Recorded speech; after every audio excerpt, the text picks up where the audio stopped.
છે કે આજે 3 વાગ્યાથી નિમણૂક થઈ ગઈ છે અને એ લોકો ડેટ ઓફ નોમિનેશનથી કામગીરી શરૂ કરશે. ફ્લાઇંગ સ્ક્વોડ્સ આજથી રચાઈ ગયા છે અને 20 ફ્લાઇંગ સ્ક્વોડ્સ આપણા જિલ્લામાં છે એ આજથી કાર્યરત થઈ જશે. 12 એપ્રિલ આપણું ડેટ ઓફ નોટિફિકેશન છે એટલે એ તારીખથી આપણે અન્ય ટીમો કાર્યરત થઈ જશે. એમાં છે એ લોકોનું એફએલસી થઈ ગયું છે.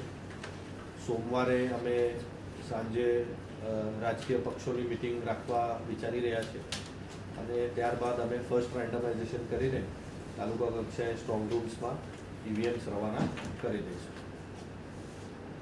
આના સિવાય કઈ ઇલેક્શન પ્રમાણે કેટલા બૂથ છે, કેટલા પેટી છે, એના આધારે અત્યાર સુધીમાં જે કલેક્ટર ઓફિસ તરફથી નક્કી કરવામાં આવ્યા છે ટોટલ પોલિંગ સ્ટેશન લોકેશન આપણા 810 છે અને પોલિંગ સ્ટેશન્સ આપણા ટોટલ 1357 છે અને એની અંદર કુલ મળીને જે પોલીસ સ્ટેશન વાઇઝ જે માહિતી છે એ નક્કી કરીએ તો કુલ મળીને આપણી 5 જેટલી જે કંપની છે એની ફાળવણી કરવામાં આવશે. હાલ એક આરપીએફની જે કંપની છે, રેલવે પ્રોટેક્શન ફોર્સની કંપની, તારીખ 7મી માર્ચથી સમગ્ર જિલ્લામાં અલગ અલગ વિસ્તારોમાં અત્યારથી એનું ડિપ્લોયમેન્ટ થઈ ગયેલું છે. આપ જોઈ રહ્યા છો કે દરરોજ સવાર અને સાંજ બંને ટાઈમ પર સમગ્ર જિલ્લામાં એરિયા ડોમિનેશન અને પેટ્રોલિંગની કાર્યવાહી ચાલુ છે. ટ્રાફિક વોર્ડનની સાથે સાથે હોમગાર્ડ, જીઆરડી અને વલસાડ પોલીસ સમગ્ર મળીને 1200થી વધુ પોલીસ આ સમગ્ર ઇલેક્શન બંદોબસ્તમાં જોડાશે. એફએસટી એસએસટીની અંદર પણ પોલીસ કર્મચારીઓ અત્યારથી જ કામગીરી ચાલુ થઈ ગઈ છે. સાથે સાથે વલસાડ જિલ્લો બોર્ડરિંગ ડિસ્ટ્રિક્ટ છે, બાજુમાં પાલઘર નાસિક જિલ્લો છે અને બાજુમાં યુનિયન ટેરિટરી દમણ અને સેલવાસ છે. એના કારણે વલસાડ જિલ્લામાં પ્રોહિબિશન જે લીકરની મૂવમેન્ટ છે એની સાથે સાથે ગુટખાની મૂવમેન્ટ, લીકર મૂવમેન્ટ અને કોઈપણ પ્રકારની મૂવમેન્ટ, કેશ કે એવી કોઈપણ ડ્રગ્સની કોઈપણ મૂવમેન્ટ ના થાય એના માટે સમગ્ર જિલ્લામાં 32 જેટલી ચેકપોસ્ટ સમગ્ર જિલ્લામાં કાર્યરત કરવામાં આવી છે અને આ 32 ચેકપોસ્ટ આજથી જ કાર્યરત થઈ જશે અને એ તમામ 32 ચેકપોસ્ટ ઉપર રેન્ડમલી એફએસટી એસએસટી પણ હોલ્ડ કરશે અને એ લોકો પણ એની અંદર ચેકપોસ્ટ પર ચેકિંગ હાથ ધરશે. સામાન્ય લોકસભા ચૂંટણીની જાહેરાત થતાં આજે જિલ્લા કક્ષાએ જે તૈયારીઓ થયેલી છે એના ભાગરૂપે આજની પ્રેસ કોન્ફરન્સ રાખવામાં આવેલી હતી. 26 વલસાડ લોકસભા મત વિસ્તારમાં 7 વિધાનસભા આવે છે. એ પૈકી ડાંગ વિધાનસભા ડાંગ જિલ્લામાં અને વાંસદા વિધાનસભા નવસારી જિલ્લામાં પડે છે. અન્ય 5 વિધાનસભાઓ વલસાડ જિલ્લામાં પડે છે. કુલ મતદારો અત્યાર સુધી નોંધણી જે થયેલી છે એ 18,48,211 મતદારો છે.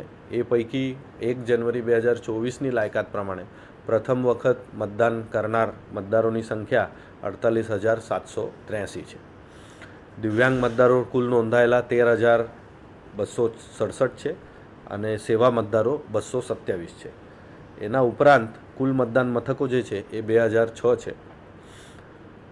સ્વીપની એક્ટિવિટી, મતદાર જાગૃતિ, મતદાર નોંધણી અને વોટર ટર્નઆઉટ વધારવા માટે સમયાંતરે જે કાર્યક્રમો થશે એ બધાની ડિટેલ્સ આપને અમારા ટ્વિટર હેન્ડલ, ફેસબુક પેજ અને ઇન્સ્ટાગ્રામ ઉપરથી મળતી રહેશે.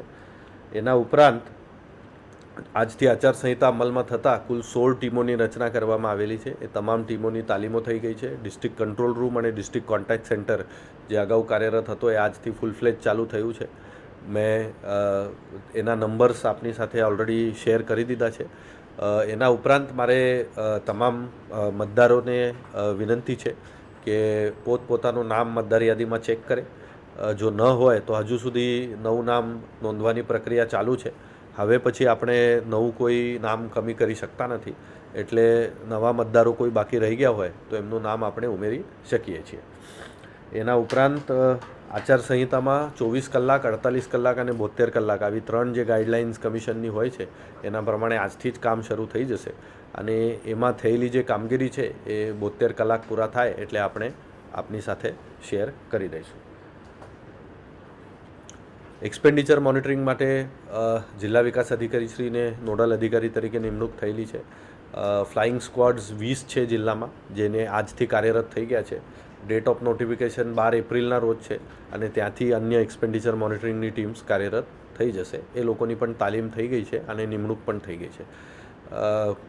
ડિસ્ટ્રિક્ટ લેવલ ઉપર જે બોર્ડરિંગ ડિસ્ટ્રિક્ટ સાથે જોઈન્ટ મિટિંગ કરવાની હોય છે એ પણ અમે પાલઘર, નાસિક, દમણ અને સેલવાસ કલેક્ટર્સ અને એસપી સાથે કરી દીધી છે. અને એમાં police related coordination, illegal activities related જે કંઈ કોઓર્ડિનેશન કરવાનું હતું એ, અને ડિપ્લોયમેન્ટ રિલેટેડ કોઓર્ડિનેશન, અને પોલિંગ સ્ટેશન, પોલિંગ પાર્ટીઝ અને એ બધું કોઓર્ડિનેશન પણ એમના જોડે ઓલરેડી કરી દેવામાં આવેલું છે. ધન્યવાદ.